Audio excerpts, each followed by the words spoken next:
Pessoal, quero mostrar aqui para vocês aqui, ó, o funcionamento desse kit de peça aqui, ó, né? Essa borrachinha aqui chama-se a tampa do tensionador. Ó, ela é colocada aqui. Aí colocada aqui, ó.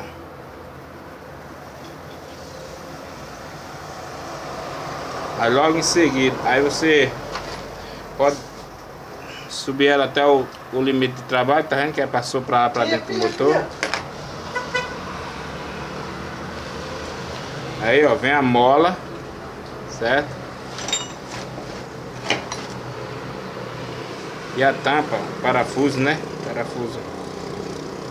Dá pressão na corrente do comando. É aquela mola que não tem muita pressão, sabe? O pessoal aí bota aquela mola de freio e acaba tendo problema, certo? Assim que você colocar, você já aperta para não esquecer, tá certo? Que a gente acaba, às vezes coloca parafuso e acaba esquecendo, certo? O bom mesmo é botar e apertar, tá? Agora eu vou girar aqui um pouquinho para vocês verem como é que funciona aqui o sistema dentro.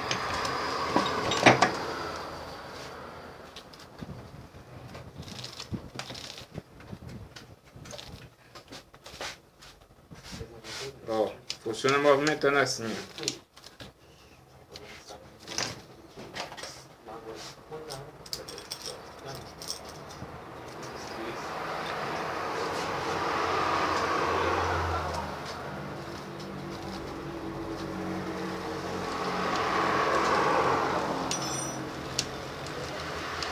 Aí, como isso funciona aqui, ó, subindo e descendo, ó, quando essa pecinha aqui, ó, tá gasta, que é o caso daquela lá, Miguel, que o rapaz falou que tá com barulho, aquele que tá fazendo não sei o nome, dizer se é alto machina, não sei como é isso não, sabe? Sei que é isso aí, ó. Fica isso, ó. Fica fazendo barulho, certo? Então tem que ver isso aqui, quando tá fazendo aquele barulho, ó. Essa borrachinha aqui que gastou, só essa borrachinha. Aí a gente faz a retirada da porca aqui embaixo e troca só essa borrachinha que na maioria das vezes fica show de bola, certo? E o ideal é a gente trocar tudo, mas nem sempre é necessário. Trocando essa borrachinha já